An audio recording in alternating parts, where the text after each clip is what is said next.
Hey everybody, it's Jeanie Griffin coming from senior jail again. I'm late today because I was in a wonderful group with some women that are in one of my programs called it's a big long name. I should never have done a big long name. I call it the Roadmap 2020 group. And it's wonderful, and we went way over time. So I'm sorry if you were waiting for my 5:30 group, and anyway, here I am. And I want to talk about encouraging you to be a detective. Now, if you're a detective in your own life, you have to put away assumptions, and you have to put away judgment. So I'm not sure how I first learned how to do this, but I would say, and I've had, I do too know how. When I was first introduced to the promises of the 12-step program, there are many of them, but the two that this one wise woman taught me were the last two. And one of the next to the last promise is that you will intuitively know how to handle situations that used to baffle you. And I thought, wouldn't that be fabulous? If just when I'm baffled, I could just say, voila, okay, I know how to handle this. So I thought, if you can promise me that, maybe I'll do this silly program. The next one was, and you'll suddenly realize that your higher power is doing for you what you cannot do for yourself. I thought, wouldn't that be wonderful? I can't make this person mine. Would you do it? Well, that's not the intention, but it got my attention anyway. So I've turned those two into prayers, and I'll say, give me an intuition or a hunch. Show me what I do in this situation because I'm baffled. And another way I say that is show me where to put my foot in the quicksand because I figure I'm going to go down, glub, glub. And and then I will say about people that do for me what I cannot do for myself, or do for them what they cannot do for themselves. And that's worked wonders. I've used that for 20 years. So today I want to challenge you to be a detective.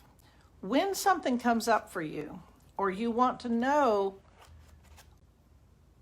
one of your assets or something that gets in your way, or you're confused about a relationship, or you're trying to make a decision, say to the universe, your God, your, I don't know what it is,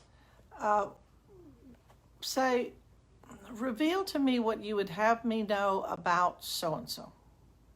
Reveal to me what you'd have me know about this job that I'm thinking of leaving. Or reveal to me what you would have me know about why this relationship is not working. Now, that's a pretty powerful prayer, so I wouldn't suggest you do it if you don't want an answer, because it'll be revealed to you. But after you ask this, don't sit down and ponder and, all that head work. Say it, reveal to me what you'd have me know about. And then go about your day. Go mop the kitchen, okay? Go walk the dog. Next time it comes up in your mind, say it again. Reveal to me what you'd have me know about so-and-so. And I promise you, when you're taking out the trash, when you're not expecting it, and you're not thinking, all of a sudden something will hit you and you'll go, oh my gosh. So one Easter, I was raised Christian, and Easter was a fun time at my house. My dad, I've told you before, is alcoholic, or was alcoholic. He's gone. But he would shape up on holidays. So one Easter, he's home hiding Easter eggs. And my mother would get us all spit and polished and yank our hair back in curls and ponytails and trot us off to the church.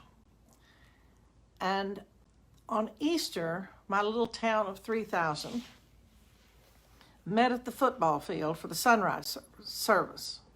And we had to go. Now, I loved the sunrise service. I loved going there.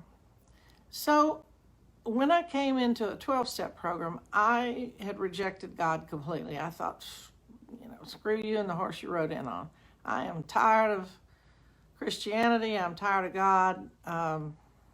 By my thinking, God had disappointed me and let me down and hadn't been around to help at all. So that was my attitude. And somehow, somehow I was willing. The reason I was willing is I was fresh out of plans. All my fine plans didn't work, and I had been wrestling with life. So I thought, all right, I'll stick around here for a little bit and see if this dumb thing works, because I don't have any other ideas. So I started using that. Reveal to me what you'd have me know. I was getting very kind of weepy around Easter. And I thought, what is this about? I'm missing my parents. Now, I don't miss them at Christmas. I love Christmas. I love decorating for it. I don't miss them at Easter. I mean, I'm missing them at Easter. I'm no other time of year. So I started with that, reveal to me what you'd have me know, and started being a detective. No judgment, just the facts, ma'am.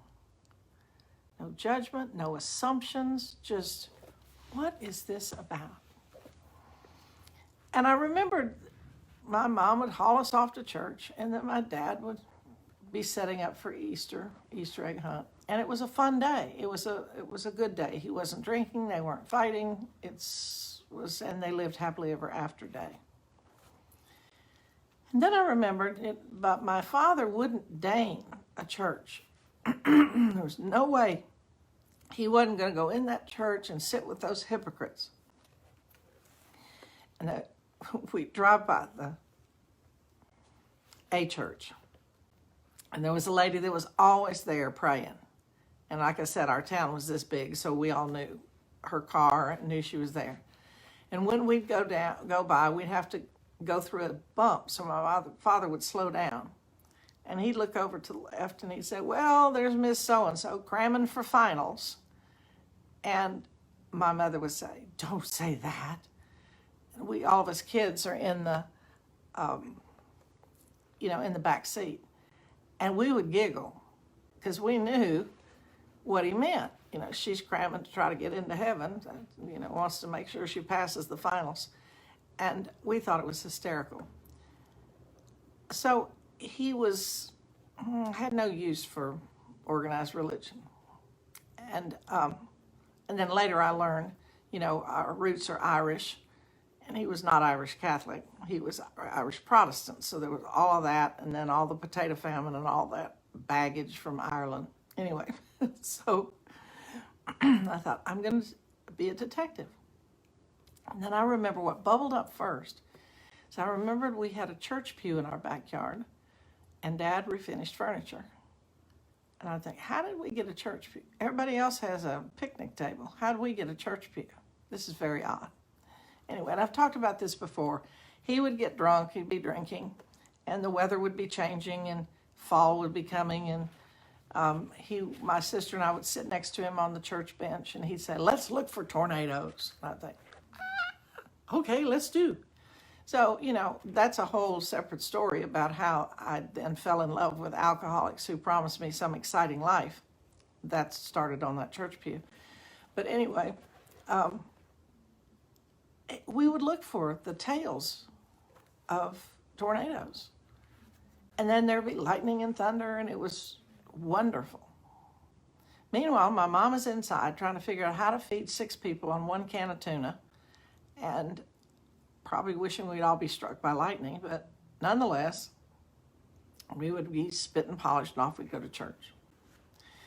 So I got a big revelation about that And I wrote about it in the book that I have co-authored. And I want to read a minute about that. And the book is Women Who Rise. And there I am on the cover. Aren't I cute? And you can get it from Amazon, or you can go to my website and get it directly from me if you want it signed. So,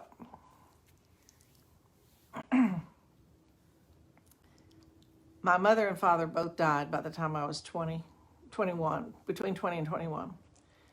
These two deaths, or initiations as I refer to as spiritual sandpaper. They rubbed me and irritated me until I was smooth enough to see the spiritual gifts that each parent gave me. My father disliked organized religion, so he introduced me to the alluring and mysterious ways of Mother Nature, which I call the mystery. My mother introduced me to a community within a church.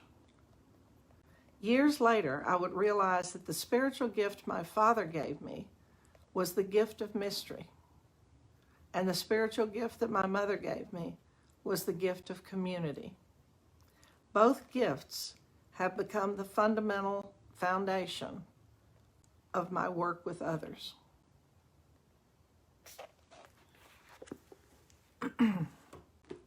If you are wrestling with something,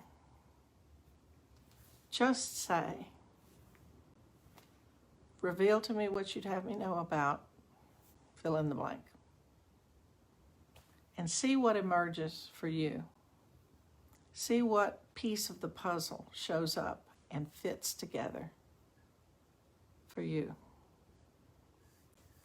Ask the universe to open your eyes, and it'll come.